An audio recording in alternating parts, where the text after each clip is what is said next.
정도로 이렇게 피해를 호소하는지를 알 것 같습니다. 네네. 정부가 전세 사기 피해자들을 위한 대책을 내놨는데 이것도 좀 소개를 해주시죠. 예, 정부가 이제 특별법을 만들겠다라고 합니다. 네. 그래서 이제 크게 보면 이제 두 가지로 이해를 할 수가 있는데요. 네. 자, 피해자들한테 니들이 집을 낙찰받을래? 집주인이 될래?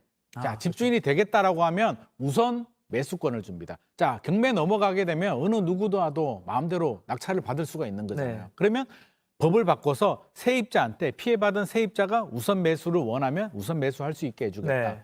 그런 분들에 대해서는 세금, 취득세, 재산세를 감면을 해주겠다. 네. 돈이 부족하다. 선순위는 또 갚아줘야 됩니다. 그렇죠. 우선 매수를 하더라도 선순위 채권이 없어지는 게 아니기 네. 때문에 은행 돈을 갚아줘야 되니까 저리 대출해주겠다. 돈이 부족하면 저리 대출해주겠다는 게 정부 대책이고요. 네. 싫어.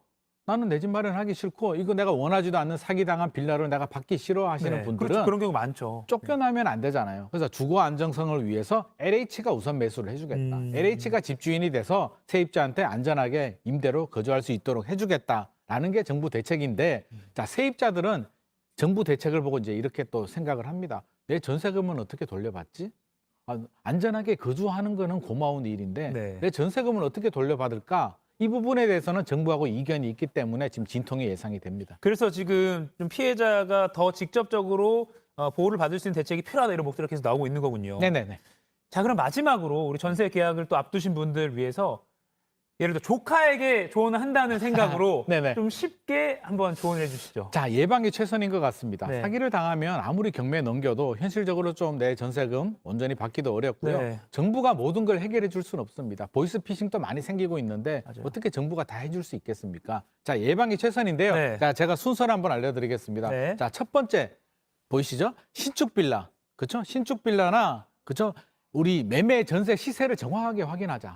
작년에 빌라왕 같은 사기 사건들 같은 경우는 전세 가격을 부풀렸단 말이에요. 네. 그렇기 때문에 부동산 여러 군데, 한 군데뿐만 아니라 한 군데는 가담할 수도 있으니까 네. 여러 부동산을 방문을 해서 매매, 전세 가격 정확하게 확인하자. 그게 1번이고요. 네. 자, 두 번째는 자, 등기부 등본 우리가 여러 번 강조를 했는데 자, 우리 생활기록부 같은 거죠. 부동산 생활기록부 등기부 등본 선순위 권리가 있는지 확인하자. 네.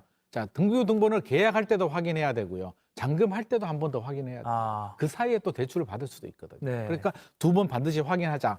이게 인천 건축 사기왕 사건 같은 경우 이런 걸 조작을 했기 때문에 그렇죠. 반드시 확인해야 되고요. 전세금 선순위 다 합쳐서 집값의 70% 이하가 되는 전세집을 찾자. 아, 이거는 아까 우리 경매 사례 보셨잖아요. 네. 경매 넘어가게 되면 10억이 7억으로 정도 낙찰될 보통. 수도 있는데 네. 내 전세금 다 못 받을 수도 있겠죠. 음. 자, 동탄 같은 경우는 전세 가율이 높은 걸 이용해서 사기를 했기 때문에 반드시 70% 이하가 좋겠고요. 네. 보증보험 가입은 필수다.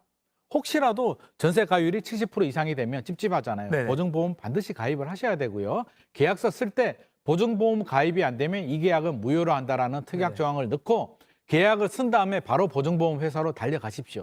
잔금까지 기다리지 마시고요. 보증보험 회사 가서 계약서를 내고 허용이 되느냐, 가입이 될 거냐 확인을 한 다음에 네. 계약을 이행하는 것이 좋겠습니다. 네. 마지막으로 당부드릴 거는 아무도 믿지 마라. 아. 부모님 빼고는 아무도 믿지 마라. 아. 의심 또 의심하고 계약을 하시는 게 좋을 것 같습니다. 참 씁쓸한 현실이 됐는데 시간이 많이 지났지만 마지막 하나만 더 여쭤볼게요. 네네. 아까 전세, 그러니까 빌라나 오피스텔, 신축 빌라 이런 거 전세 시세 확인하러 하셨는데 네. 어떻게 확인해야 되죠? 일단 실거래는 확인할 수 있습니다. 네네네. 실거래가를 국토부 사이트에서 확인할 수가 있는데 네. 실거래만 보면 또 사기를 당할 수가 있습니다. 네네. 실거래 가격을 띄우는 경우들도 있거든요. 그렇죠. 괜히 2억인데 4억으로 가짜로 실거래 신고를 한 다음에 6개월 후에 계약 해지를 하는 경우들도 있기 때문에 네. 실거래는 기본적으로 확인을 하고요. 두 번째 제가 앞서서 설명드렸듯이 부동산을 여러 군데 방문하시죠. 여러 군데. 한 군데는 가담할 수가 있지만 여러 부동산이 가담하기는 쉽지 않기 때문에 네. 최대한 크로스 체킹 제대로 하시는 게 중요할 것 같습니다. 현장 가서 발품 팔고 이런 게 네네. 중요하겠네요. 알겠습니다. 김인만 부동산 연구소장이었습니다. 고맙습니다.